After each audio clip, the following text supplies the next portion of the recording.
Most people think property investing is easy. Buy a house, rent it out, watch the money roll in. But here's the uncomfortable truth. Thousands of investors lose money every year, not because they're reckless, but because they fall into the same silent traps. Today, I'll walk you through the 6 biggest reasons property investors fail and how you can avoid them, starting with your very first purchase. And so after watching this video, you'll probably end up in 2 places. Either you will just sack it off and say, I do not want to invest in property, or you'll be even more determined to make a success now that your eyes are wide open. But whatever place you end up, at the end of this video, I'll show you exactly how to make property work for you.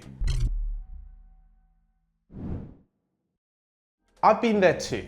Early on, I almost walked into an investment that looked perfect on paper, great yield, cheap price, lovely photos. But what I didn't know at the time, the street was notorious for antisocial behavior, the letting agent was turning a blind eye, and every other house nearby was owned by a housing association. It wasn't great. I would have lost thousands of pounds. And yet, I see investors from London to Dubai still getting caught out by these same avoidable issues. So let's walk through the 6 most common reasons property investors lose money, especially early on. So you love the area, it feels safe, and the house is brand new with all the gizmos. What's more, you're familiar with the area, maybe you live close by, or you grew up only a stone throw away. It's nostalgic. But familiar nostalgia doesn't mean profitable, especially down south in southern areas of England where prices just don't make it feasible to generate a strong enough yield. And in fact, mortgages can nearly wipe out any cash flow you generate. So let's take an example, my mother's house.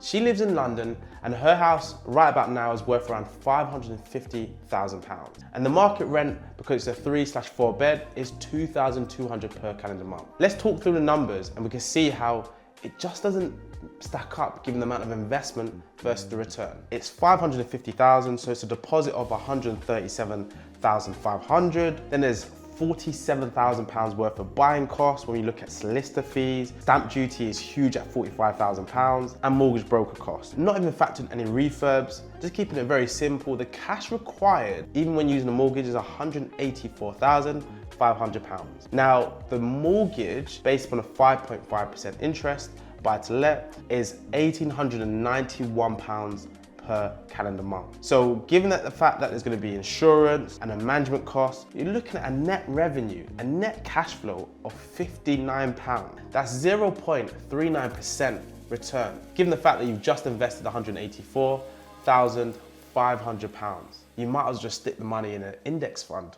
based upon this. So what's the solution? The spreadsheet doesn't lie. The key thing is to look for up and coming affordable areas that may be further afield but generate strong returns that make your spreadsheet smile. If the numbers that you're seeing look something like that, high investment, low return, then something needs to change. That's exactly what we help investors solve inside our Inner Circle Portfolio Builder program. We help build a hands-free portfolio that actually stacks up on the spreadsheet and in real life. Click the link in the description to learn more. Nightmare tenants destroy more than properties. They kill your motivation and your bank balance. I've even had the unfortunate experience of tenants who just don't pay on time, who don't look after a property like it's their own home, or just literally up and leave with no word. And with the looming tenant and landlord right changes coming along, ensuring you attract quality tenants is even more key. But what if you've already engaged a letting agent? This can definitely be a great time saver, but if done wrong, can amplify nightmare tenants. Take, for example, a property we recently viewed. This was managed by a letting agent, but you would have never guessed it. There was waste and cat litter scattered all around the property, and there was even loads of repairs and damage everywhere, and it was just terrible to see. So the solution really is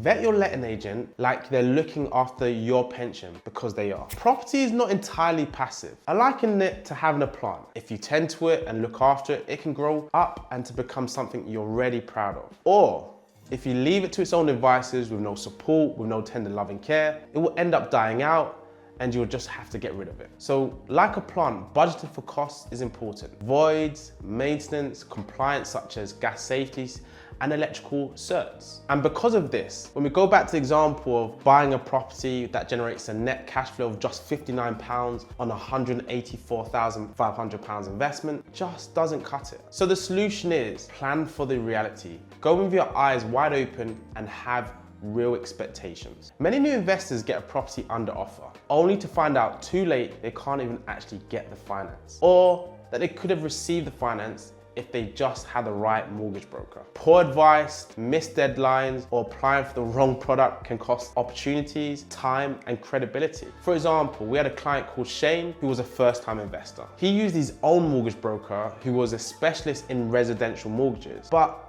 not in the buy-to-let mortgage market. So due to his inability and experience, it nearly cost Shane getting his first investment property. Through our help and our power team, we were able to help Shane get the right type of buy-to-let mortgage and get Shane now onto buying his second property. So what's the solution? Get the right funding team in place. I often hear investors say, it will go up in value. So who cares if I'm losing money in rental income now, but will it continue to go up? London's a prime example. In the past decade, London house prices have on average increased by just 13%. That amounts to a 16% fall in real terms when you factor inflation. And in prime areas of London, there's even reports and stats showing house prices decreasing in value between 2023 to 2025 of 20 to 40%. So the benefit of investing in areas like the North East are that the price to income ratio is so much smaller. So there's a good large pool of investors and buyers to help support capital growth potential now and in the future. And just in the last 12 months,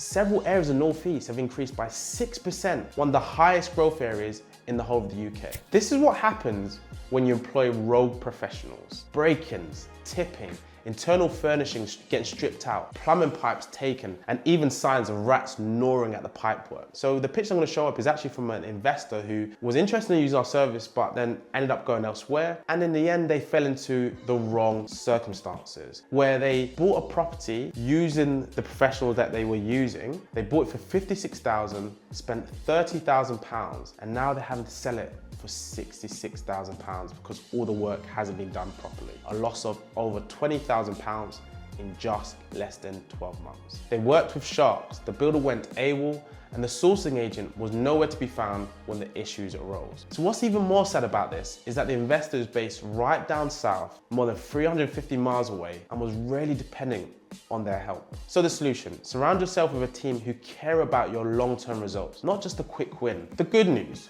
all of these pitfalls are avoidable if you know what to look for and who to trust. That's exactly why we created the Inner Circle Portfolio Builder Program, a complete start to finish service designed for serious investors who want to build a profitable property portfolio without making expensive mistakes. So click the link in our description to apply to join our Inner Circle program. So now that you know the biggest mistakes to avoid, the next step is really for you to make sure you can actually spot a good property investment when it comes along. So if you want a simple step-by-step breakdown of how to analyze a property investment, including real numbers and real examples, watch this.